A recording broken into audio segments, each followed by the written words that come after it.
고려 우왕 4년 1378년 가을, 함경도 영흥의 한 저택에서 한 여인이 깊은 잠에 빠져들었습니다. 그녀의 이름은 최씨, 훗날 조선 왕조를 여는 이성계의 어머니가 될 운명을 지닌 여인이었습니다. 당시 고려는 권문 세족의 부패와 왜구의 침입, 그리고 홍건적의 난으로 온 나라가 혼돈에 휩싸여 있었습니다. 백성들은 하늘의 새로운 세상을 간절히 기도하고 있었습니다. 그날 밤 최 씨는 평생 잊을 수 없는 꿈을 꾸었습니다. 용비어천가와 태조실록에 기록된 바에 따르면 꿈속에서 한 신인이 찬란한 빛을 뿜으며 그녀 앞에 나타났습니다. 신인의 얼굴은 너무 밝아 제대로 볼 수 없었지만 그 위엄만큼은 하늘을 진동시키는 것 같았습니다. 신인은 손에 황금빛으로 빛나는 자, 즉 금척을 들고 있었습니다. 이 금척으로 천하를 재고 다스리라. 신인의 목소리는 천둥 소리처럼 웅장했습니다. 최 씨가 떨리는 손으로 금척을 받아드는 순간 주변이 온통 황금빛으로 물들었습니다. 그 금척은 단순한 자가 아니었습니다.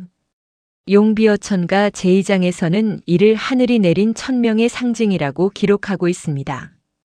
천하를 재는 자, 즉 세상의 기준을 새롭게 세울 자격을 부여받은 것이었습니다. 꿈은 여기서 끝나지 않았습니다. 금척을 받은 순간 사방에서 수많은 개미들이 나타나기 시작했습니다.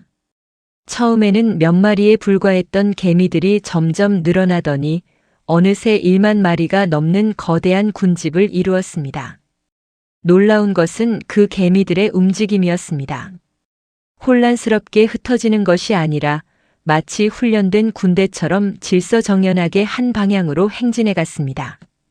앞서가는 개미가 길을 열면 뒤따르는 개미들이 그 길을 따라 완벽한 대열을 유지했습니다. 최 씨는 꿈에서 깨어난 후 남편에게 이 꿈을 이야기했습니다.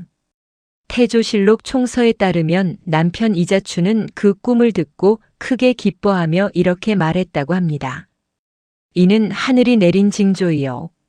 우리 아들이 장차 큰 인물이 될 것이요. 그로부터 얼마 지나지 않아 최 씨는 아들을 낳았습니다.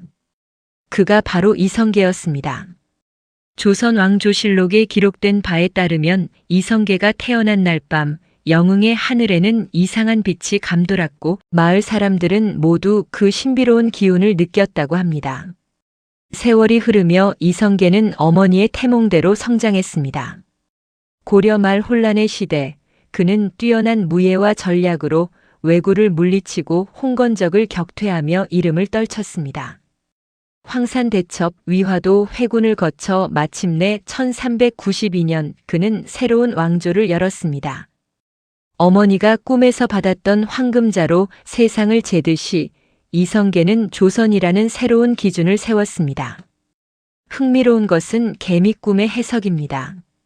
조선시대 대표적인 꿈 해몽서인 몽점과 택리지의 기록을 보면 개미는 백성을 상징합니다.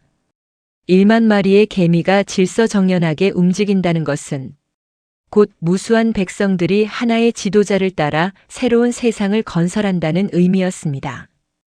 혼란했던 고려 말 백성들은 방향을 잃고 흩어져 있었습니다. 하지만 새로운 지도자가 나타나면 모두가 한 마음으로 그를 따를 것이라는 예언이었던 것입니다. 1397년 음력 4월 조선 개국 5년째를 맞이한 봄날이었습니다. 경복궁 내전에서 이미 환갑을 넘긴 태조 이성계는 깊은 잠에 빠져들었습니다. 이때 그는 생애 가장 장엄한 꿈을 꾸게 됩니다. 세종실록 총서와 용비어천가 제9장에 상세히 기록된 이 꿈의 내용은 이러합니다. 태조는 꿈속에서 경복궁 근정전 앞마당에 서 있었습니다. 갑자기 하늘이 어두워지더니 먹구름이 몰려왔습니다. 하지만 그것은 불길한 구름이 아니었습니다. 오색영롱한 빛이 구름 사이로 새어나왔고 곧이어 황금빛 비늘을 가진 거대한 용 한 마리가 구름을 뚫고 나타났습니다. 그 용은 보통의 용이 아니었습니다. 용비어천가의 기록에 따르면 오조룡, 즉 발톱이 5개 달린 용이었습니다. 중국 황제만이 쓸 수 있다는 오조룡이 조선의 궁궐에 나타난 것입니다. 용은 근정전을 3바퀴 돌더니 하늘 높이 치솟아 올랐습니다. 그 모습이 얼마나 장엄했던지 태조는 꿈속에서도 무릎을 꿇고 그 광경을 우러러 보았다고 합니다. 용이 구름 위로 사라지자 사방에서 상서로운 기운이 몰려왔습니다. 봉황이 날아와 아름다운 노래를 부르고 기린이 나타나 걸음을 옮겼습니다. 세종실록의 기록에 따르면 태조는 꿈에서 이런 생각을 했다고 합니다. 이는 우리 집안에 성인이 태어날 징조로다. 꿈에서 깬 태조는 즉시 신하들을 불러 이 꿈을 이야기했습니다. 당시 좌의정이었던 하류는 이렇게 아뢰었습니다. 전하, 이는 필시 종친 중에 훌륭한 인물이 태어날 길조입니다. 하늘이 우리 조선의 태평성대를 열어줄 성군을 보내주시는 것입니다. 그로부터 며칠 후인 음력 4월 10일 태조의 셋째 아들 이방원 훗날에 태종의 셋째 아들이 태어났습니다. 그가 바로 충녕대군 훗날 세종대왕이 될 인물이었습니다. 세종실록 총서에는 세종이 태어난 날의 모습이 이렇게 기록되어 있습니다. 충녕대군이 태어나던 날 하늘에서 상서로운 구름이 궁궐을 감쌌고 대군의 방에서는 오묘한 향기가 났다. 대군의 얼굴은 옥처럼 맑았고 눈빛은 깊고 총명해 보였다. 태조는 갓난아기였던 충녕대군을 안아보고는 눈물을 흘렸다고 합니다. 그는 신하들에게 이렇게 말했습니다. 이 아이가 바로 내가 꿈에서 본 황룡이다. 하늘이 우리 조선에 내려주신 선물이로다. 내가 나라를 세웠다면 이 아이는 이 나라를 빛낼 것이다. 태조의 예감은 정확했습니다. 세종은 성장하며 비범한 재능을 드러냈습니다. 세종실록 곳곳에 기록된 바에 따르면 어린 시절부터 그는 책을 손에서 놓지 않았고 학문에 대한 열정이 대단했습니다. 1418년 22살의 나이로 왕위에 오른 세종은 이후 32년간 재위하며 조선 역사상 가장 빛나는 시대를 열었습니다. 한글 창제, 과학기술의 발전, 영토 확장, 문화 융성. 세종이 이룬 업적은 헤아릴 수 없을 만큼 많습니다. 세종실록 32년 2월 17일 조에는 세종이 승하하자 온 백성이 통곡했다는 기록이 남아 있습니다. 태조가 꿈에서 본 황룡은 정말로 하늘로 승천해 조선을 지켜주는 수호신이 되었습니다. 조선시대 학자 이익은 그의 저서 성호사설에서 왕들의 태몽에 대해 흥미로운 분석을 남겼습니다. 태몽은 단순한 꿈이 아니다. 그것은 하늘의 뜻을 백성에게 보여주는 정치적 선전이다. 왕이 태어날 때부터 하늘의 명을 받았다는 것을 증명함으로써 백성들은 그 왕의 통치를 당연한 것으로 받아들이게 된다. 실제로 조선 왕조실록을 살펴보면 왕들의 태몽은 즉위 후에 공식적으로 기록되고 널리 알려졌습니다. 이는 단순히 신비로운 이야기를 전하기 위함이 아니었습니다. 왕권의 정당성을 확립하고 하늘이 선택한 지도자임을 증명하기 위한 정치적 장치였던 것입니다. 태조의 어머니가 받은 황금자는 새로운 질서를 세울 권한을, 태조가 본 황룡은 영원한 태평성대를 상징했습니다. 이러한 태몽들은 백성들에게 강력한 메시지를 전달했습니다. 이 왕조는 하늘이 허락했고 이 나라는 하늘의 뜻대로 태평할 것이다. 조선 건국 초기 아직 왕조가 안정되지 않았던 시기에 이러한 태몽의 기록은 더욱 중요한 의미를 가졌습니다. 고려 왕조를 무너뜨리고 새 나라를 세운 것에 대한 정당성이 필요했고 태몽은 그 정당성을 하늘로부터 부여받았다는 증거가 되었습니다. 용비어천가는 바로 이러한 맥락에서 탄생했습니다. 세종의 명으로 편찬된 이 책은 조선 왕조의 뿌리가 얼마나 신성한지를 노래했습니다. 125장으로 이루어진 이 노래 중 처음 2장이 태조의 태몽을 다루고 있다는 사실은 태몽이 가진 정치적 중요성을 잘 보여줍니다. 하지만 이것이 단순한 조작이나 허구라고만 볼 수는 없습니다. 조선 왕조실록의 사관들은 매우 엄격한 기준으로 역사를 기록했습니다. 왕도 함부로 열람할 수 없었던 실록에 태몽이 기록되었다는 것은 당시 사람들이 실제로 그러한 꿈을 꾸었고 또 그것을 중요하게 여겼다는 증거입니다. 결국 태몽은 신화와 현실, 정치와 신앙이 교차하는 지점에 있었습니다.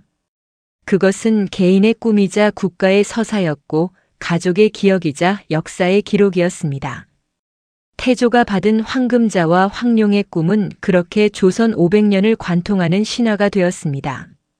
오늘날 우리가 이 태몽들을 되돌아볼 때 단순히 비과학적인 미신으로 치부할 수만은 없습니다. 그것은 한 시대 사람들이 세상을 이해하고 의미를 부여했던 방식이었으며 새로운 시작에 대한 간절한 희망이 담긴 이야기였습니다. 하늘이 내린 황금자로 새로운 세상을 재고 황룡의 기운으로 태평성대를 열고자 했던 그들의 꿈은 어쩌면 지금도 여전히 우리에게 물음을 던지고 있는지 모릅니다. 진정한 지도자란 무엇인가? 좋은 나라란 무엇인가? 태조와 세종의 태몽은 그 물음에 대한 조선 사람들의 답이었습니다. 고려 우왕 3년 1377년 음력 5월 개경의 한 저택에서 이성계의 부인 한씨는 평생 잊을 수 없는 꿈을 꾸었습니다. 당시 이성계는 동북면 병마사로 변방을 지키고 있었고 한씨는 홀로 5번째 아들의 출산을 앞두고 있었습니다.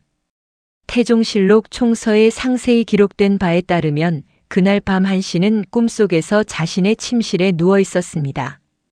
갑자기 천장이 열리더니 하늘에서 푸른빛이 쏟아져 내렸습니다. 그 빛 속에서 한 마리의 용이 나타났는데 그 용은 보통의 용과 달랐습니다. 머리에 2개의 뿔이 솟아 있었고 비늘은 짙은 청록색으로 빛났습니다. 용은 천천히 침실 안으로 들어왔습니다. 한씨는 공포를 느꼈습니다. 용이 점점 가까이 다가오더니 급기야 그녀의 품속으로 파고들었습니다. 태종실록의 기록에는 용이 품에 들어오는 순간 온몸에 전율이 일었고 형언할 수 없는 기운이 온몸을 감쌌다고 적혀 있습니다. 한씨가 놀라 깨어났을 때 온몸은 땀으로 젖어 있었습니다. 그녀는 시녀를 불러 꿈 이야기를 했고 시녀는 이렇게 말했다고 합니다. 마님, 그것은 필시 귀한 아들을 낳으실 태몽이옵니다. 용이 품에 들어왔다니 장차 큰 인물이 되실 것입니다. 하지만 한씨의 마음은 편치 않았습니다. 용의 2개 뿔이 신경 쓰였기 때문입니다. 조선시대 꿈 해몽서 몽점에 따르면 뿔이 2개 달린 용은 강한 야망과 투쟁을 상징했습니다. 그것은 순탄한 길이 아니라 피 흘리며 쟁취해야 하는 권력을 의미했습니다. 얼마 후 한씨는 아들을 낳았습니다. 그가 바로 이방원, 훗날 조선의 제3대 왕 태종이 될 인물이었습니다. 태종실록에는 이방원이 태어난 날의 모습이 이렇게 기록되어 있습니다. 5째 왕자가 태어나던 날 하늘에 붉은 기운이 서렸고 아기의 울음소리는 여느 아이들과 달리 우렁찼다. 아기의 눈빛은 형들과 달리 날카롭고 강렬했다. 이방원은 자라면서 뛰어난 재능을 보였습니다. 고려사와 태종실록의 기록에 따르면 그는 문무를 겸비했고 특히 전략적 사고가 탁월했습니다. 하지만 그에게는 한 가지 문제가 있었습니다. 아버지 이성계가 조선을 건국한 후 후계자로 지목한 것은 그가 아니라 이복 동생 이방석이었습니다. 1398년 음력 8월 제1차 왕자의 난이 일어났습니다. 이방원은 자신의 신복들을 이끌고 궁궐을 습격했습니다. 태종실록 즉위년 8월 조에는 그날 밤의 참상이 생생히 기록되어 있습니다. 칼과 창이 부딪히는 소리, 비명소리, 그리고 피비린내. 이방원은 정도전, 남은, 심효생 등 개국 공신들을 제거했고 이복 동생 이방석과 이방번을 죽였습니다. 왕위는 둘째 형인 이방 과정종에게 돌아갔지만 실권은 이방원이 쥐고 있었습니다. 그리고 1400년 제2차 왕자의 난을 통해 넷째 형 이방간마저 제거한 이방원은 마침내 1400년 11월 스스로 왕위에 올랐습니다. 태종실록 즉위년 11월 13일 조에는 이방원이 즉위하던 날의 기록이 남아 있습니다. 신하들이 모인 자리에서 이방원은 어머니의 태몽을 거론했다고 합니다. 선왕후께서 짐을 잉태하실 때 푸른 용이 품에 들어오는 꿈을 꾸셨다 하니 이는 하늘이 정하신 바이다. 짐이 이 자리에 오른 것은 사사로운 욕심이 아니라 천명이다. 하지만 역사가들은 이를 다르게 해석합니다. 조선 중기의 학자 한백겸은 그에 져서 동국지리지에서 이렇게 적었습니다. 태종의 태몽은 그의 강렬한 권력욕을 정당화하기 위한 도구였다. 두 개의 뿔을 가진 용, 그것은 형제와 신하를 제거하고라도 왕위를 차지하겠다는 야망의 상징이었다. 실제로 이방원은 재위 기간 내내 왕권 강화에 몰두했습니다. 태종실록 곳곳에는 그가 외척 세력을 견제하고 신권을 억누르며 왕권을 공고히 하는 과정이 상세히 기록되어 있습니다. 1410년에는 자신의 장인인 민무구, 민무질 형제마저 제거했습니다.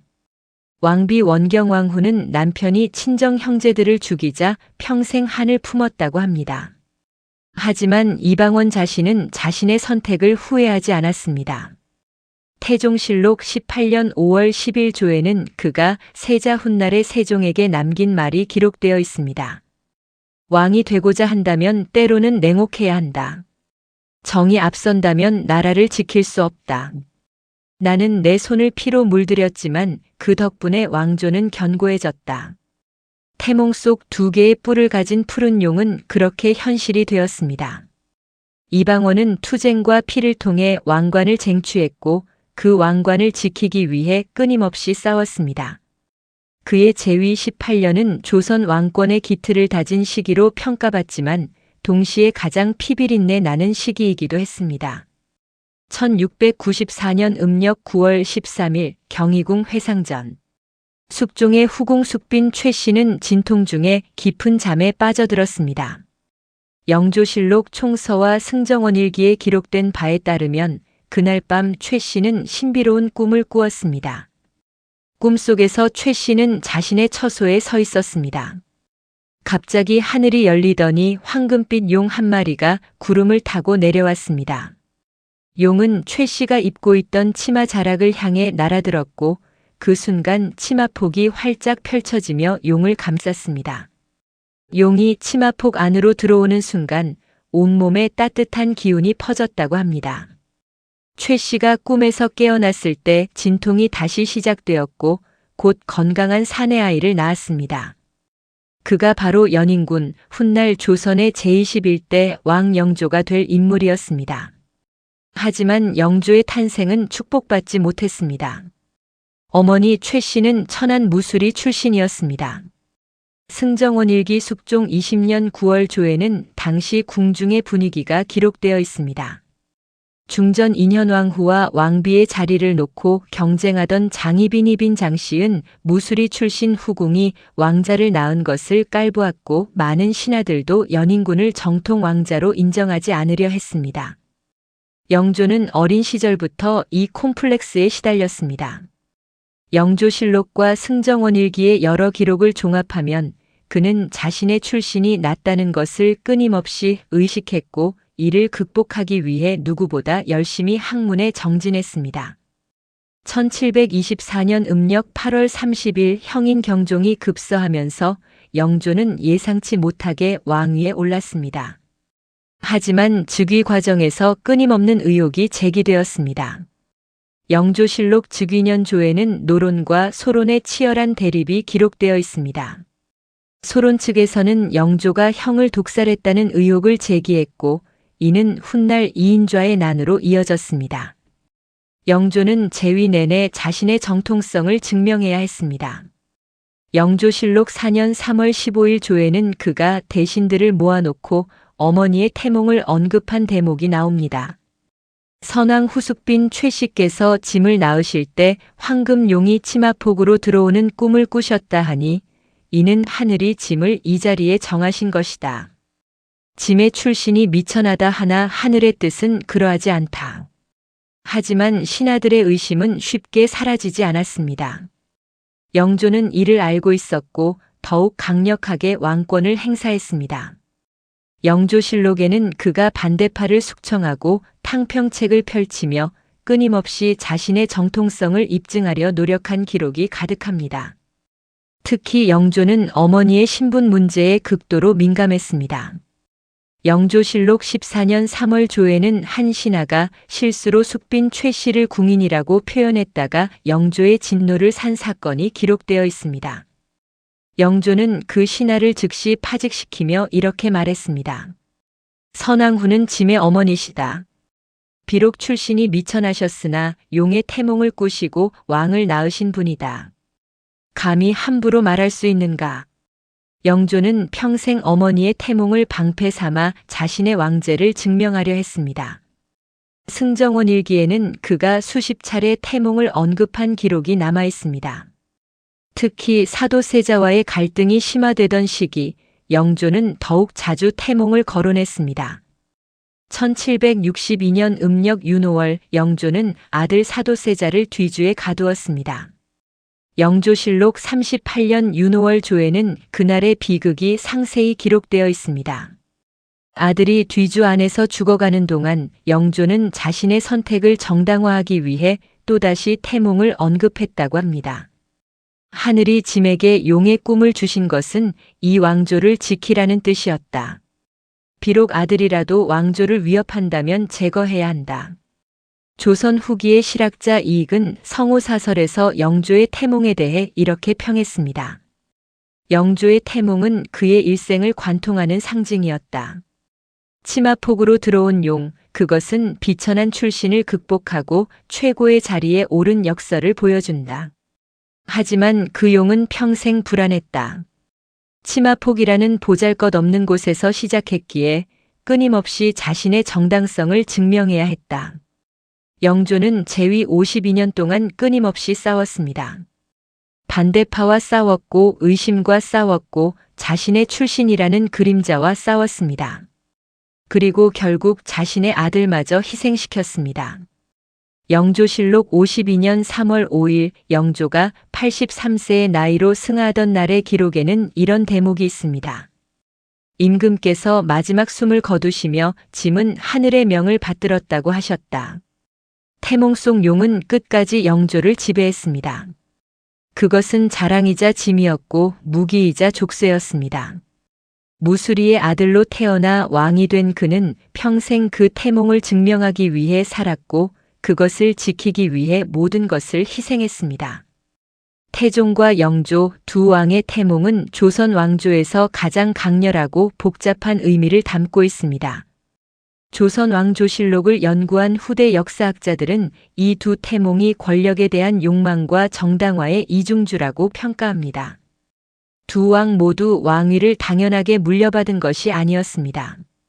태종은 형제를 죽이고 왕관을 빼앗았고 영조는 천한 출신이라는 약점을 안고 태어났습니다. 그들에게 태몽은 선택이 아닌 필수였습니다. 피로 얼룩진 왕좌, 의심의 눈초리, 끊임없는 도전을 견뎌내기 위해서는 하늘의 허락이 필요했습니다. 용이라는 상징은 그들에게 완벽한 무기였습니다.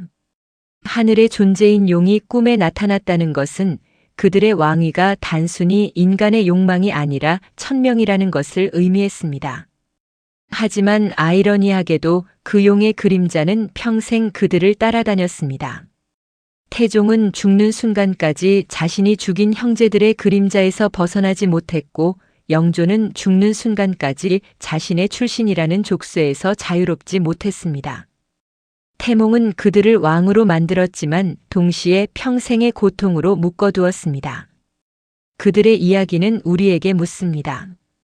권력이란 무엇인가? 정당성이란 무엇인가? 그리고 그것을 위해 치러야 하는 대가는 얼마나 큰 것인가? 두 개의 뿔을 가진 용과 치마폭으로 들어온 용.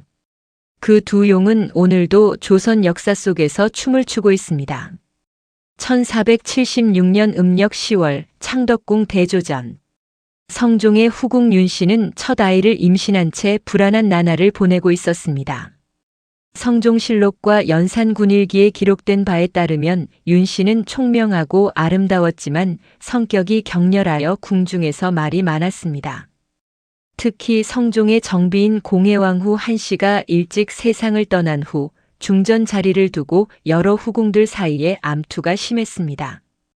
그해 겨울 윤 씨는 평생 잊을 수 없는 악몽을 꾸었습니다. 연산군일기 즉위년 총서와 조선 중기 학자 이수광의 지복유설에 상세히 기록된 이 꿈의 내용은 다음과 같습니다. 꿈속에서 윤 씨는 창덕궁 후원의 연못가에 서 있었습니다. 평소 맑은 물을 자랑하던 그 연못이 온통 붉은색으로 물들어 있었습니다. 처음에는 연꽃잎이 떨어진 것인가 싶었지만 가까이 다가가 보니 그것은 피였습니다. 연못 전체가 핏물로 가득 차 있었고 그 냄새가 코를 찔렀습니다.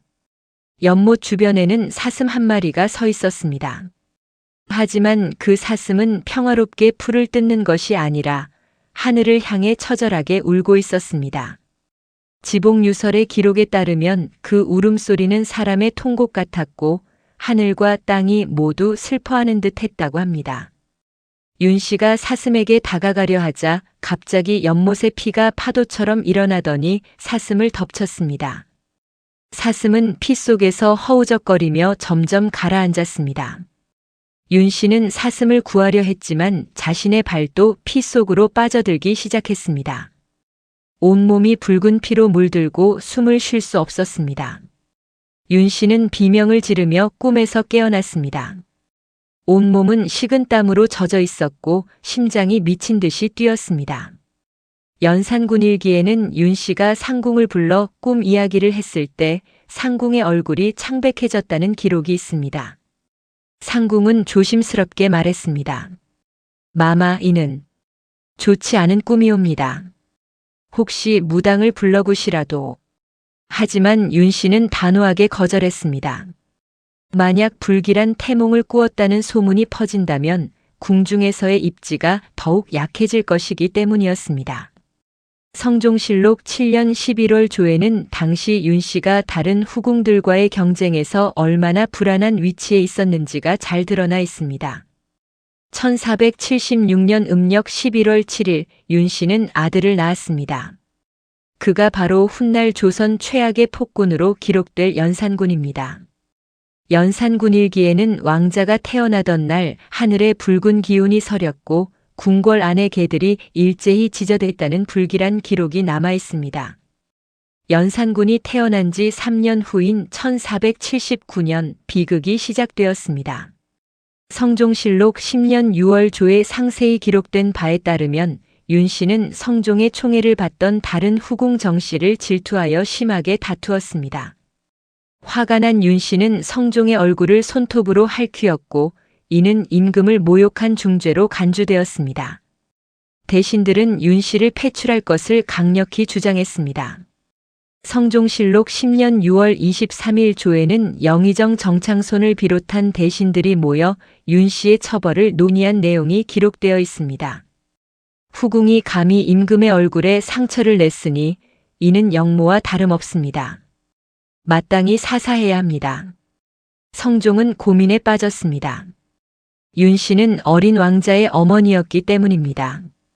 하지만 왕권의 위엄을 지켜야 한다는 신하들의 압박에 결국 1479년 음력 8월 16일 성종은 윤 씨에게 사약을 내렸습니다. 성종실록 10년 8월 16일 조에는 그날의 비극이 생생히 기록되어 있습니다. 윤 씨는 사약을 받고 통곡하며 세 살배기 아들 연산군의 이름을 불렀다고 합니다. 상궁들이 전하는 바에 따르면 윤 씨는 죽기 직전 이렇게 말했다고 합니다. 내 아들아, 어미는 억울하게 죽는구나. 언젠가 진실을 알게 되거든 어미의 한을 풀어다오. 하지만 어린 연산군은 어머니가 죽었다는 사실조차 알지 못했습니다. 성종은 아들에게 어머니가 병으로 죽었다고 거짓말을 했습니다. 연산군일기에 따르면 연산군은 어린 시절 내내 어머니에 대한 막연한 그리움을 품고 자랐다고 합니다. 1494년 성종이 승하하고 18세 연산군이 왕위에 올랐습니다. 연산군일기 즉위년 12월 조에는 즉위 초기 연산군의 모습이 기록되어 있습니다. 처음 몇 년간 그는 나름 성군의 면모를 보였습니다. 학문을 좋아했고 백성을 염려했으며 신하들의 말에 귀를 기울였습니다. 하지만 1504년 연산군 10년 모든 것이 변했습니다. 1504년 음력 2월 연산군은 우연히 어머니 윤 씨의 죽음에 대한 진실을 알게 되었습니다. 연산군 일기 10년 2월 조에 따르면 한 궁녀가 실수로 이 비밀을 흘렸고 연산군은 충격에 빠졌습니다. 어머니가 사약을 받았다고? 누가 감히? 연산군은 즉시 당시 생존해 있던 대신들을 국문했습니다. 연산군 일기 10년 2월 15일 조에는 그날의 참상이 상세히 기록되어 있습니다. 연산군은 어머니의 죽음에 관여한 모든 사람들의 명단을 작성하게 했습니다. 윤필상, 이세좌, 권오복, 성준. 명단은 끝없이 이어졌습니다.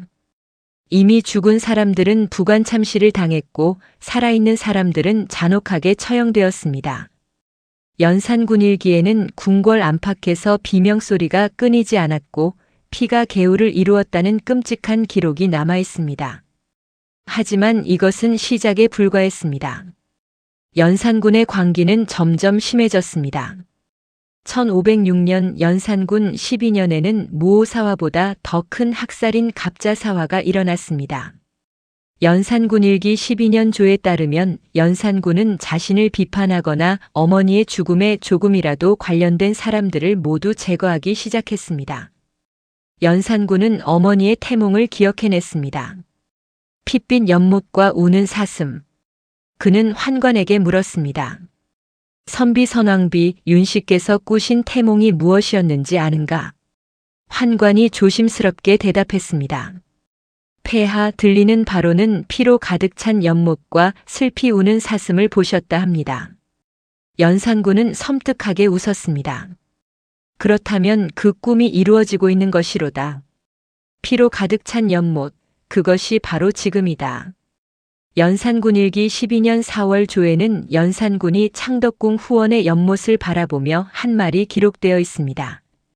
어머니께서 보신 핏빛 연못이 바로 이것이다. 어머니를 죽인 자들의 피로 이 연못을 채울 것이다. 실제로 연산군 치세 말기 한양의 거리는 피로 물들었습니다. 연산군 일기에 따르면 12년간의 재위 기간 동안 사화로 죽은 사람이 수천 명에 달했습니다. 양반뿐만 아니라 그 가족들까지 연좌제로 처형되었고 전국이 공포에 떨었습니다. 조선 중기의 학자 이수광은 지복유설에서 윤 씨의 태몽을 분석하며 이렇게 적었습니다. 사슴은 온순하고 순수한 동물이다. 꿈에서 사슴이 운다는 것은 순수한 영혼이 억울하게 죽는다는 의미이다. 핏빛 연못에 빠진 사슴, 그것은 바로 윤 씨 자신의 운명이었다. 실제로 윤 씨는 억울하게 죽었습니다. 성종실록의 기록들을 종합해보면 윤 씨가 성종을 할퀴인 것은 사실이지만 그것이 사약을 받을 만큼의 중죄였는지는 의문입니다. 당시 권력을 쥔 훈구파 대신들이 윤 씨를 제거하기 위해 이 사건을 이용했다는 주장도 있습니다. 더욱 비극적인 것은 사슴이 단지 윤 씨만을 상징한 것이 아니었다는 점입니다. 연산군 자신도 결국 핏빛 연못에 빠진 사슴이 되었습니다. 1506년 음력 9월 2일 중종 반정이 일어났습니다. 중종실록 즉위년 9월 조에 기록된 바에 따르면 박원종, 성희안, 유순정 등의 신하들이 군사를 일으켜 궁궐을 포위했습니다. 연산군은 아무런 저항도 하지 못하고 왕위에서 쫓겨났습니다. 중종실록 1년 11월 6일 조에는 연산군의 마지막이 기록되어 있습니다. 교동도에 유배된 연산군은 2달 만에 병으로 죽었습니다. 아니, 죽임을 당했을 가능성이 높습니다. 31세의 젊은 나이였습니다.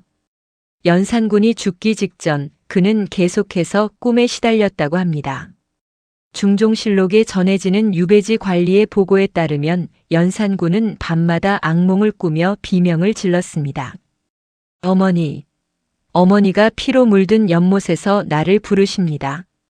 어머니가 본 핏빛 연못의 꿈은 결국 아들에 의해 현실이 되었고 그 아들마저 그 연못에 빠져 익사했습니다. 태어나기 전부터 저주받은 운명, 그것이 바로 연산군의 비극이었습니다. 조선 후기의 실학자 이익은 성호사설에서 연산군의 태몽에 대해 심오한 분석을 남겼습니다. 연산군의 태몽이 정말 불길했는가? 아니면 그 태몽에 대한 믿음이 비극을 만들었는가? 윤 씨가 꿈을 꾼 순간 그녀는 이미 자신의 죽음을 예감했을 것이다. 그 불안과 공포가 아들에게 전해졌고 아들은 그 어머니의 한을 풀기 위해 광기에 빠졌다. 결국 태몽은 단순한 예언이 아니라 스스로 이루어지는 저주였다. 현대의 심리학적 관점에서 보면 연산군의 비극은 심각한 트라우마의 결과였습니다. 어린 시절 어머니를 잃은 상실감, 진실을 알았을 때의 배신감, 그리고 어머니의 억울함을 풀어야 한다는 강박관념. 이 모든 것이 복합적으로 작용하여 연산군을 파멸로 이끌었습니다. 연산군 일기를 자세히 읽어보면 연산군이 단순한 폭군이 아니었음을 알 수 있습니다. 그는 어머니에 대한 사랑과 그리움으로 가득 찬 사람이었습니다. 하지만 그 사랑이 너무 컸기에 그 사랑을 빼앗긴 분노 또한 극대화되었습니다. 1505년 연산군 11년 연산군은 어머니 윤 씨를 제헌왕후로 추존했습니다. 연산군 일기 11년 7월 조에는 그날 연산군이 어머니의 사당 앞에서 통곡했다는 기록이 있습니다. 어머니, 이제 마마께서 받으실 예우를 모두 올렸습니다. 아들이 늦었습니다. 용서하소서. 하지만 죽은 어머니는 돌아오지 않았고 핏빛 연못의 저주는 계속되었습니다. 연산군의 이야기는 조선 역사에서 가장 비극적이고 섬뜩한 장입니다. 그의 태몽은 다른 왕들의 태몽과 달리 태어나기 전부터 불행을 예고했습니다. 황금자나 황룡 대신 핏빛 연못과 우는 사슴. 이것은 하늘이 내린 축복이 아니라 저주의 표식이었습니다. 하지만 우리는 물어야 합니다. 정말 태몽이 연산군을 괴물로 만들었는가? 아니면 주변 사람들의 행동이, 어머니를 죽인 신하들이, 진실을 숨긴 아버지가 연산군을 괴물로 만들었는가?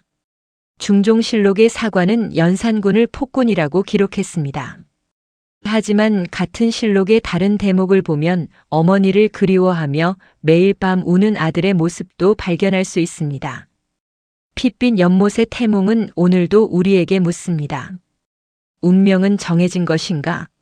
우리는 태어날 때부터 저주받을 수 있는가? 아니면 우리가 믿는 저주가 스스로를 파멸로 이끄는 것인가? 연산군이 어머니의 태몽을 몰랐더라면 어쩌면 역사는 달라졌을지도 모릅니다. 하지만 역사의 가정은 없습니다. 핏빛 연못은 이미 가득 찼고 사슴은 그 속에서 영원히 울고 있습니다. 1441년 음력 7월 창덕궁 별당. 세종의 맏아들 문종의 부인 현덕왕후 권씨는 출산을 앞두고 깊은 불안에 빠져 있었습니다. 단종실록 총서와 세조실록에 기록된 바에 따르면 권씨는 첫 아이를 유산한 후 이번이 두 번째 임신이었고 건강이 좋지 않았습니다. 그해 여름 권씨는 기묘한 꿈을 꾸었습니다. 조선 후기 학자 이긍익이 편찬한 연려실 기술과 궁중에 전해지는 구전을 종합하면 꿈의 내용은 이러했습니다. 꿈속에서 권씨는 깊은 숲속을 헤매고 있었습니다. 사방이 어두웠고 달빛조차 나뭇가지에 가려져 제대로 보이지 않았습니다. 그녀는 출구를 찾으려 했지만 갈수록 숲은 더욱 깊어지고 어두워졌습니다. 갑자기 발밑에서 무언가 스치는 느낌이 들었습니다. 놀라 발을 들어 올리자 거대한 검은 뱀이 그녀의 다리를 감고 올라오기 시작했습니다.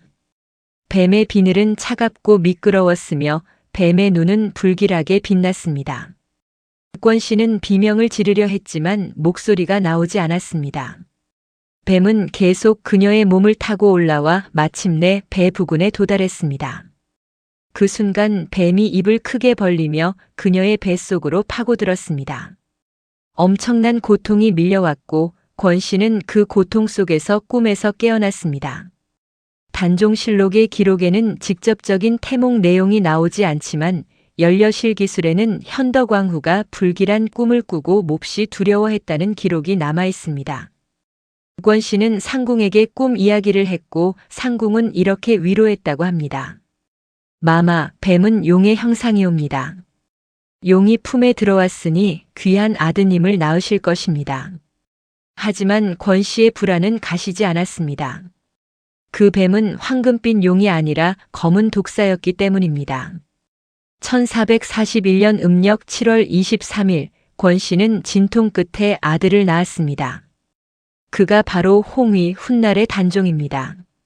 문종실록 즉위년 7월 조에는 왕손이 태어났다는 간단한 기록만 남아 있습니다. 하지만 단종실록 총서를 보면 그날의 상황이 결코 평범하지 않았음을 알 수 있습니다. 왕손이 태어난 직후 현덕왕 후권 씨는 산후병으로 위독해졌습니다. 문종실록 즉위년 7월 25일 조에는 빈궁이 해산 후 병이 위중하다는 기록이 있습니다. 권 씨는 이틀을 버티지 못하고 1441년 7월 25일 겨우 25의 나이로 세상을 떠났습니다. 갓 태어난 홍위는 어머니의 얼굴도 제대로 보지 못했습니다. 단종실록 총서에는 왕손은 태어나자마자 어미를 잃었다는 간략하지만 비통한 기록이 남아 있습니다. 세종은 손자를 안타깝게 여겨 각별히 돌보았습니다. 세종실록 23년 조에는 세종이 손자를 자주 불러 그를 가르치고 총애했다는 기록이 여러 차례 등장합니다. 하지만 세종도 문종도 어린 홍위를 영원히 지켜줄 수는 없었습니다. 1450년 세종이 승하했습니다. 1452년 문종마저 재위 2년 만에 병으로 세상을 떠났습니다. 문종실록 2년 5월 14일 조에는 문종이 임종 직전 어린 아들에게 남긴 말이 기록되어 있습니다. 너는 아직 어리니 숙부들을 잘 따르고 신하들의 말을 들어야 한다. 왕이 된다는 것은 쉬운 일이 아니다. 문종의 우려는 현실이 되었습니다. 1452년 음력 5월 18일 겨우 12살의 홍위가 왕위에 올랐습니다. 그가 바로 단종입니다. 단종이 즉위했을 때 조정의 실권은 영의정 황보인, 좌의정 김종서 등 원로 대신들이 쥐고 있었습니다. 단종실록 즉위년 조를 보면 어린 왕은 신하들의 보필을 받으며 나름대로 성실하게 국정을 수행하려 했습니다. 하지만 권력의 공백을 노리는 세력이 있었습니다. 단종의 숙부인 수양대군 이유 훗날의 세조였습니다. 세조실록과 단종실록의 기록을 종합하면 수양대군은 즉위 초부터 착실히 권력 기반을 다지고 있었습니다. 1453년 음력 10월 10일 계유정난이 일어났습니다. 단종실록 1년 10월 조에는 그날의 참극이 상세히 기록되어 있습니다. 수양대군은 군사를 이끌고 대궐로 쳐들어가 김종서, 황보인 등을 살해했습니다. 13살의 어린 왕은 숙부가 신하들을 죽이는 것을 속수무책으로 지켜봐야 했습니다. 단종실록의 사관은 이렇게 기록했습니다.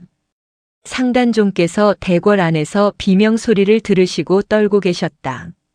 수양대군이 들어와 아뢰기를 반역자들을 제거했습니다라고 하니 상께서는 아무 말씀도 하지 못하셨다. 계유정난 이후 단종은 이름뿐인 왕이 되었습니다. 모든 권력은 수양대군에게 넘어갔습니다. 단종실록 2년조를 보면 단종이 점점 위축되어 가는 모습이 보입니다. 조회에 나와도 제대로 된 결정을 내리지 못했고 신하들은 모두 수양대군의 눈치만 살폈습니다. 1455년 음력 6월 11일 마침내 수양대군은 조카에게 선의를 강요했습니다. 세조실록 즉위년 6월 조에는 그날의 상황이 기록되어 있습니다. 16살의 단종은 신하들에게 둘러싸여 어쩔 수 없이 왕위를 내놓았습니다. 짐이 부족하니 숙부께서 왕위를 이으시옵소서. 단종의 목소리는 떨리고 있었다고 합니다. 수양대군은 세조로 즉위했고 단종은 상왕으로 물러났습니다. 상왕이 된 단종은 창덕궁 동궁에 머물렀습니다. 세조실록 1년조를 보면 단종은 궁궐 안에 유폐된 채 아무것도 할 수 없었습니다. 하지만 단종을 왕으로 복위시키려는 움직임이 있었습니다. 1456년 음력 6월 성산문, 박팽년, 하위지 등이 단종 복위를 계획했습니다. 세조실록 2년 6월 조에 상세히 기록된 사육신 사건입니다. 하지만 계획은 발각되었고 참혹한 고문과 처형이 이어졌습니다. 세조는 단종의 위험성을 깨달았습니다.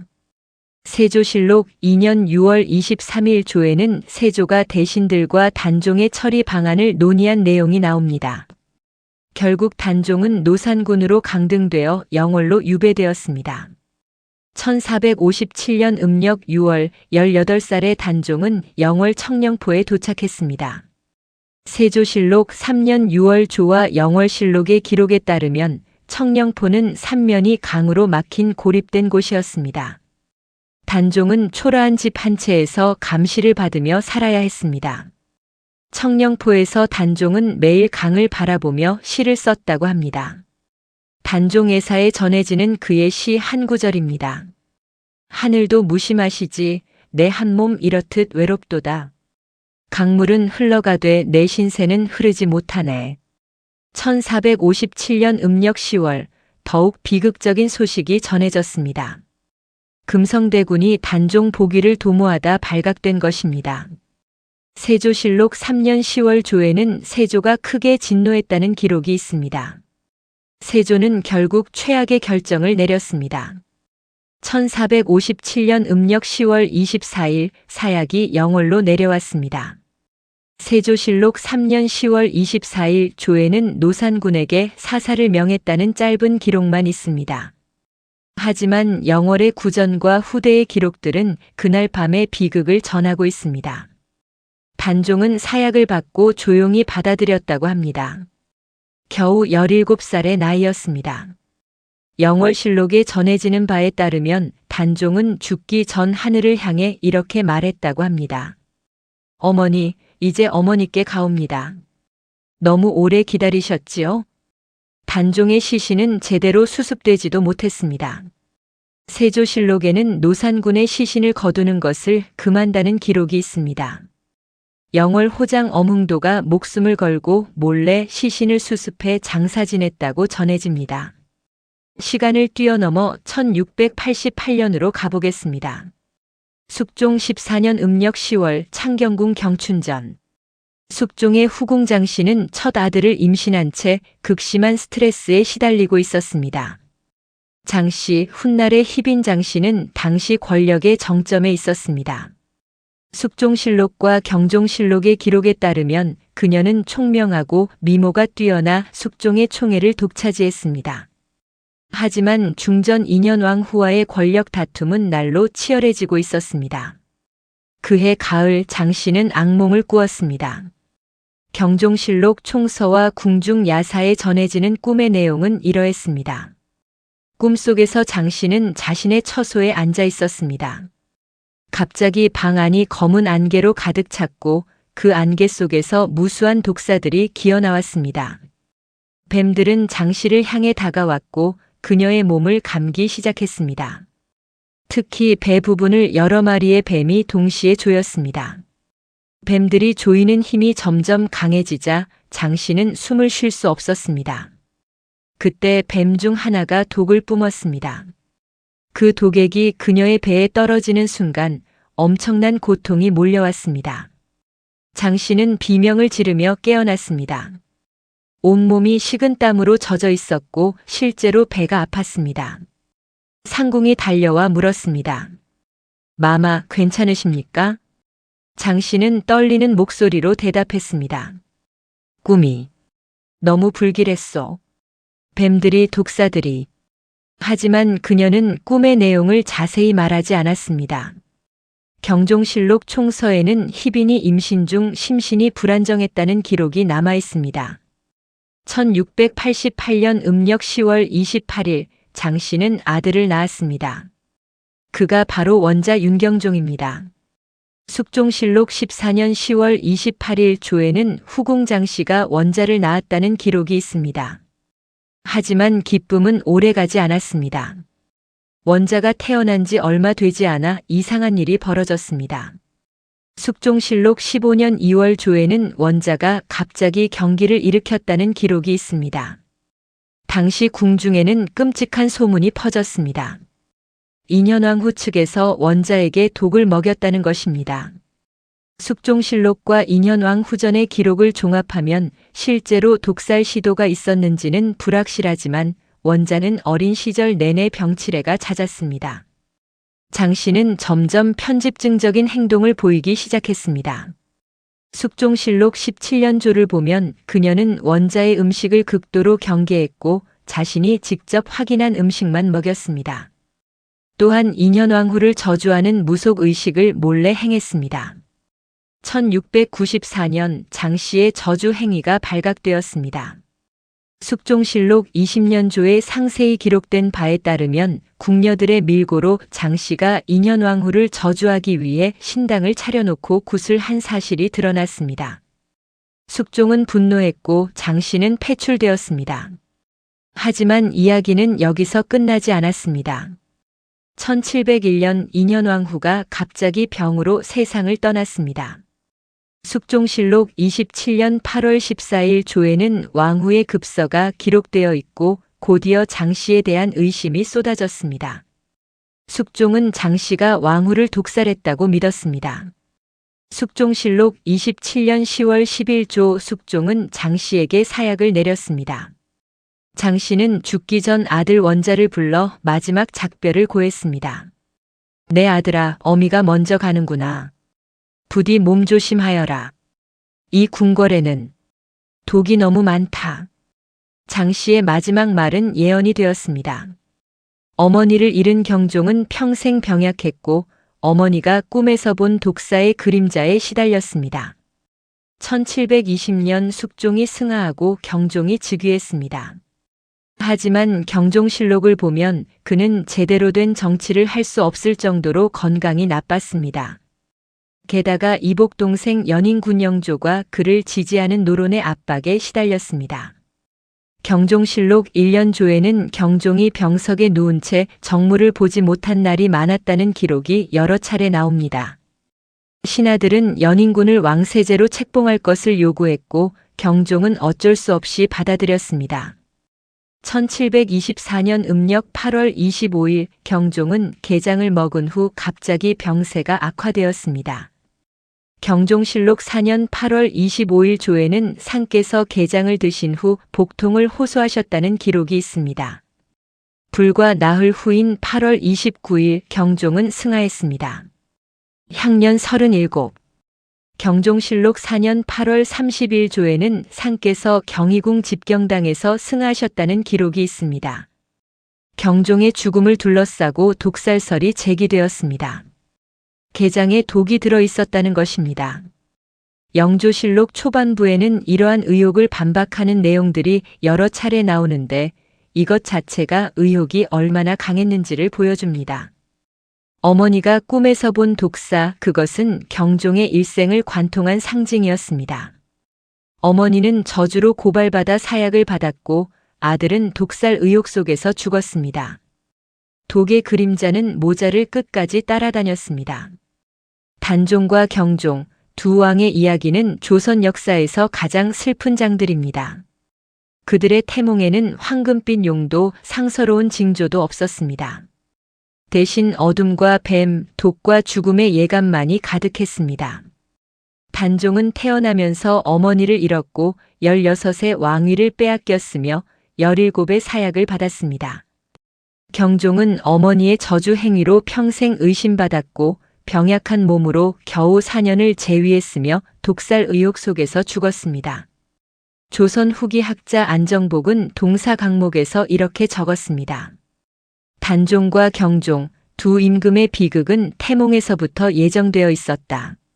하늘이 그들에게 왕관을 주었으나 그 왕관은 가시로 만들어져 있었다. 그들은 저항할 힘도 없이 운명의 소용돌이에 휩쓸려갔다. 하지만 우리는 알고 있습니다. 그들을 파멸로 이끈 것은 태몽이 아니었습니다. 권력을 탐한 숙부, 왕위를 노린 이복 동생, 당파 싸움에 몰두한 신하들, 그들이 바로 진짜 독사였습니다. 태몽 속 어둠과 뱀은 단지 상징이었을 뿐입니다. 진짜 어둠은 사람의 마음 속에 있었고 진짜 독은 권력욕이라는 이름으로 궁궐을 배회하고 있었습니다. 단종은 영월의 차가운 강물 속에서, 경종은 창덕궁의 쓸쓸한 침전에서 마지막 숨을 거두었습니다. 그들은 끝까지 왕이고 싶었지만 운명은 그들에게 그 자격을 주지 않았습니다. 오늘도 영월의 장릉에는 바람이 불고 단종의 너키 9천을 떠돌고 있다고 합니다. 그리고 경종의 의릉에는 어머니 희빈 장씨의 한이 서려 있다고 합니다. 어둠 속에서 태어나 어둠 속으로 사라진 왕들. 그들의 태몽은 경고였고 그들의 삶은 비극이었으며 그들의 죽음은 역사의 가장 슬픈 페이지를 장식했습니다. 1752년 음력 9월 창경궁 집경당. 영조의 며느리 해경궁 홍씨는 첫 아이를 임신한 채 극도의 불안 속에 살고 있었습니다. 한중록과 영조실록의 기록에 따르면 당시 궁중의 분위기는 최악이었습니다. 해경궁의 남편 사도세자는 아버지 영조와의 관계가 날로 악화되고 있었습니다. 영조실록 28년조를 보면 영조는 세자를 끊임없이 질책했고 세자는 그 압박을 견디지 못해 점점 이상 행동을 보이기 시작했습니다. 궁중에는 세자가 정신질환을 앓고 있다는 소문이 돌았습니다. 이런 상황에서 해경궁은 첫 아이를 임신했습니다. 그녀의 한중록에는 당시의 심정이 절절히 기록되어 있습니다. 동궁 사도세자의 병환이 날로 깊어지고 대전 영조의 노여움은 하늘을 찌를 듯하니 이 몸이 무슨 낯으로 아이를 낳을까 두렵기만 하였다. 1752년 음력 9월 어느 날 밤 해경궁은 신비로운 꿈을 꾸었습니다. 정조실록 총서와 한중록에 암시된 내용을 종합하면 그 꿈의 내용은 이러했습니다. 꿈속에서 해경궁은 창경궁 후원에 서 있었습니다. 갑자기 하늘이 열리더니 황금빛 구름이 내려왔습니다. 그 구름 속에서 한 마리의 거대한 용이 나타났습니다. 용의 비늘은 황금빛으로 빛났고 머리 위에는 찬란한 보석이 달려 있었습니다. 용은 천천히 해경궁에게 다가왔습니다. 그리고 입에 물고 있던 여의주를 그녀 앞에 떨어뜨렸습니다. 여의주는 맑은 빛을 발하며 빙글빙글 돌았습니다.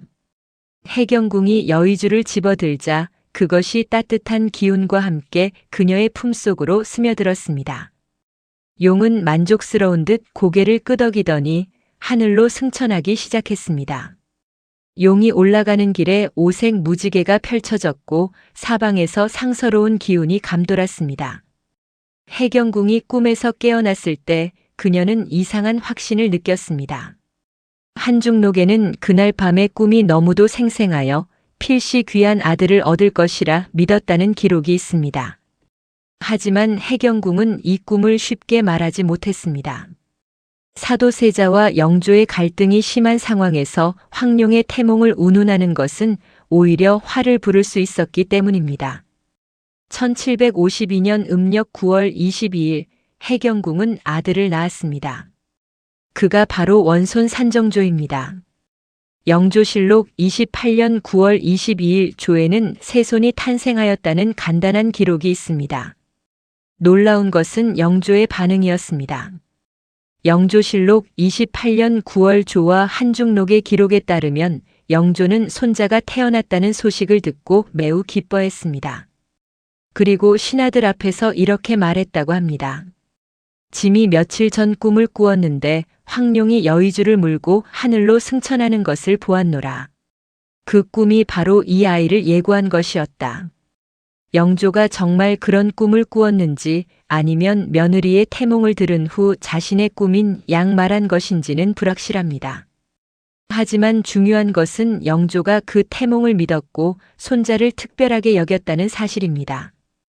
영조실록 28년 10월 조를 보면 영조는 갓 태어난 손자를 자주 불러 안아보고 귀여워했다는 기록이 여러 차례 나옵니다. 아들 사도세자에게는 그토록 가혹했던 영조가 손자에게는 유난히 자상했습니다.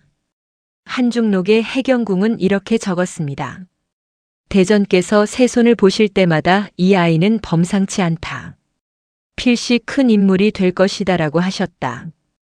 그때마다 나는 가슴이 철렁했다. 동궁 사도세자의 처지가 불안한데 세손을 지나치게 총애하시면 화가 될까 두려웠다. 해경궁의 우려는 현실이 되었습니다. 1762년 음력 윤오월 13일 조선 역사상 가장 끔찍한 비극이 일어났습니다. 영조실록 38년 윤오월 조에 상세히 기록된 이모화변입니다. 영조는 아들 사도세자를 뒤주에 가두었습니다. 사도세자의 광기와 폭력이 극에 달했고 영조는 더 이상 참을 수 없었다고 판단했습니다. 영조실록에는 세자가 무고한 사람들을 죽이고 궁녀들을 학대하며 의복에 괴이한 집착을 보였다는 기록이 있습니다. 뒤주 속에 갇힌 사도세자는 여드레 동안 굶주리고 갈증에 시달리다 죽었습니다. 한중록에는 그날의 참상이 생생히 기록되어 있습니다. 동궁께서 뒤주 안에서 물 한 모금만 이라고 외치셨으나 대전께서는 끝내 허락하지 않으셨다. 나는 기절하여 인사불성이 되었다. 10살의 세손사는 아버지가 뒤주 속에서 죽어가는 것을 목격해야 했습니다. 영조실록 38년 윤오월 21일 조에는 세손이 통곡하며 대전께 아버지를 살려달라고 애원했으나 대전께서는 듣지 않으셨다는 기록이 있습니다. 사도세자가 죽은 후 세손의 처지는 극도로 위태로워졌습니다. 그는 역적의 아들이 되었습니다. 영조실록 38년 조를 보면 많은 신하들이 세손의 왕세손 지위를 박탈할 것을 주장했습니다. 하지만 영조는 단호했습니다. 영조실록 38년 6월 조에 영조가 신하들에게 한 말이 기록되어 있습니다. 세손은 죄가 없다.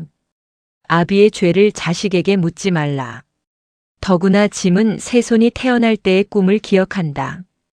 여의주를 문 황룡, 그것은 하늘이 이 아이에게 큰 뜻을 두었다는 증표이다.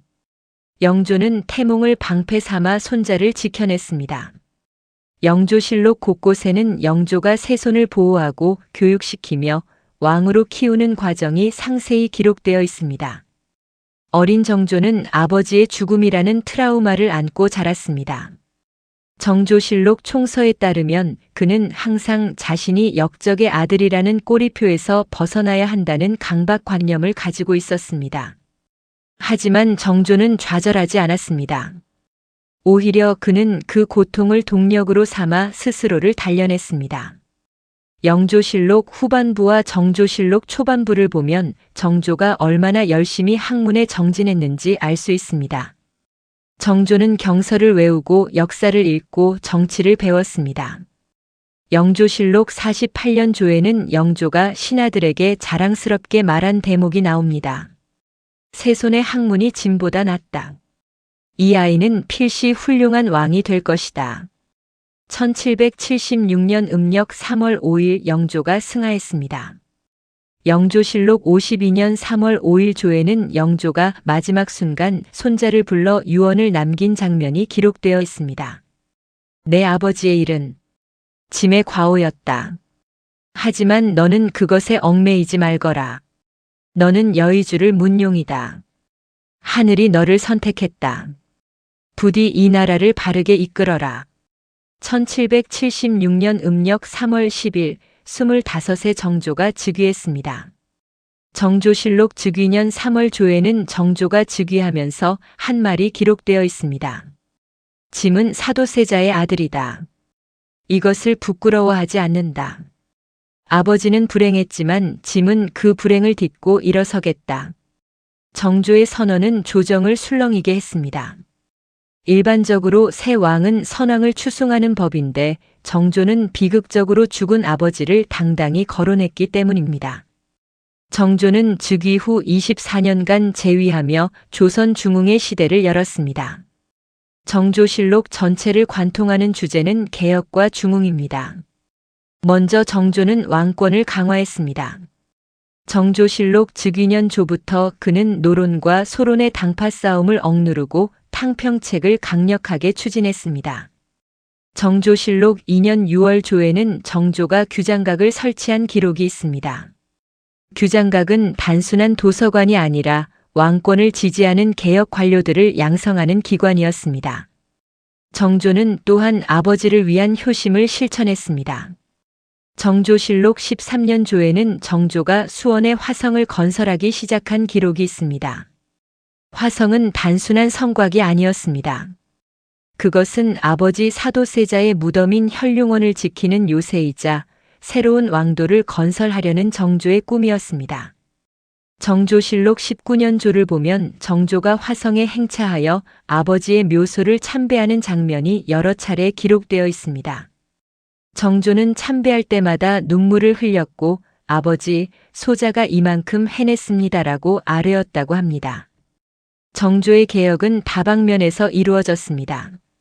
정조실록에 기록된 주요 업적들을 보면 서얼과 중인들에게 관직 진출의 길을 열어주었습니다. 정조실록 5년조.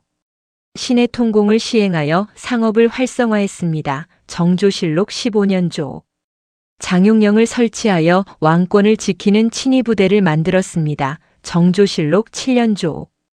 대전통편, 탁지지 등의 법전과 행정서를 편찬했습니다. 정조실록 10년 18년조. 특히 정조는 학문을 사랑했습니다. 정조실록 곳곳에는 정조가 밤늦게까지 책을 읽고 신하들과 토론하며 직접 글을 쓴 기록이 가득합니다. 정조가 남긴 저술은 홍제전서로 편찬되어 무려 100권이 넘습니다. 정조실록 18년 4월 조에는 정조가 신하들에게 한 말이 기록되어 있습니다. 할아버지께서 짐이 태어날 때 여의주를 문용의 꿈을 보셨다 하니 짐은 그 꿈을 헛되이 할 수 없다. 여의주는 지혜의 상징이다. 짐은 지혜로서 이 나라를 다스리겠다. 1800년 음력 6월 28일 정조는 갑작스럽게 병을 얻었습니다. 정조실록 24년 6월 조에 따르면 정조는 등에 종기가 났고 그것이 급속도로 악화되었습니다. 불과 나흘 만인 윤유월 28일 정조는 창덕궁 영춘원에서 승하했습니다. 향년 49세. 정조실록 24년 윤유월 28일 조에는 정조의 마지막 순간이 기록되어 있습니다. 상께서 신하들을 부르시어 짐이 하고자 했던 일이 아직 많이 남았다. 부디 세자를 잘 보필하라고 하시고는 눈을 감으셨다. 정조의 죽음은 너무 갑작스러웠습니다. 후대 역사학자들은 정조가 독살되었을 가능성을 제기하기도 합니다. 하지만 확실한 것은 정조가 꿈꾸던 개혁이 완성되기 전에 그가 세상을 떠났다는 사실입니다. 그럼에도 불구하고 정조의 업적은 빛났습니다. 정조실록의 마지막 사관평에는 이런 구절이 있습니다. 정조대왕은 비극적인 혈통에서 태어났으나 스스로를 단련하여 성군이 되었다. 아버지의 비극을 딛고 일어선 그의 의지는 천추에 빛날 것이다. 정조의 이야기는 조선 왕조 500년을 관통하는 태몽서사의 완벽한 결말입니다. 태조는 황금자로 나라를 세웠고 세종은 황룡의 기운으로 태평성대를 열었습니다. 태종과 영조는 욕망의 용을 타고 왕좌를 차지했습니다. 연산군은 핏빛 연못의 저주를 실현했고 단종과 경종은 어둠 속에서 사라졌습니다. 하지만 정조는 달랐습니다. 그는 불길한 운명을 안고 태어났지만 그 운명을 스스로 바꾸었습니다. 역적의 아들이라는 낙인을 지웠고 비극의 혈통을 중흥의 혈통으로 바꾸었습니다. 조선 후기 실학자 정약용은 정조를 모시며 이렇게 말했습니다. 전하께서는 태어날 때부터 용의 기운을 타고나셨으나 그것만으로는 부족했습니다. 전하께서는 스스로 노력하여 진정한 용이 되셨습니다. 태몽은 가능성을 보여줄 뿐 그것을 현실로 만드는 것은 본인의 의지입니다. 정조는 할아버지 영조가 기억한 태몽을 평생의 책임으로 여겼습니다.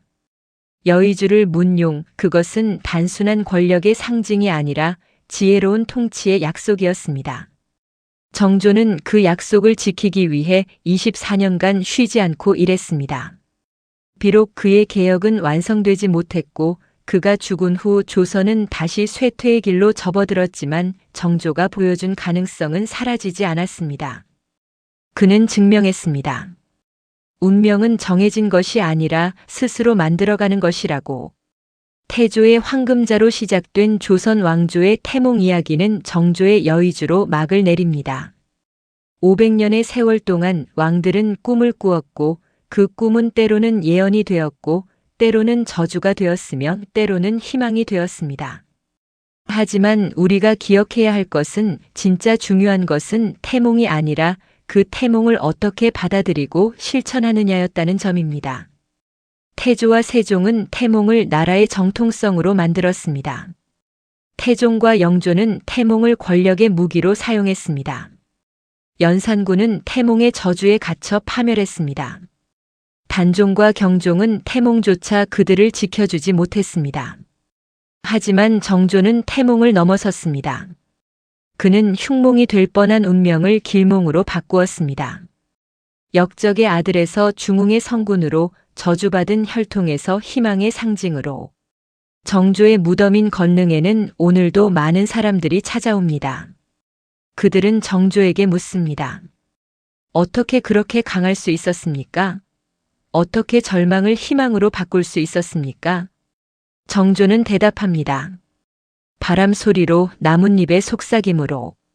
운명은 하늘이 주는 것이 아니라 스스로 만드는 것이다. 나는 여의주를 문용으로 태어났지만 진짜 여의주는 내 마음속에 있었다. 그것은 포기하지 않는 의지, 아버지를 향한 효심, 백성을 사랑하는 마음이었다.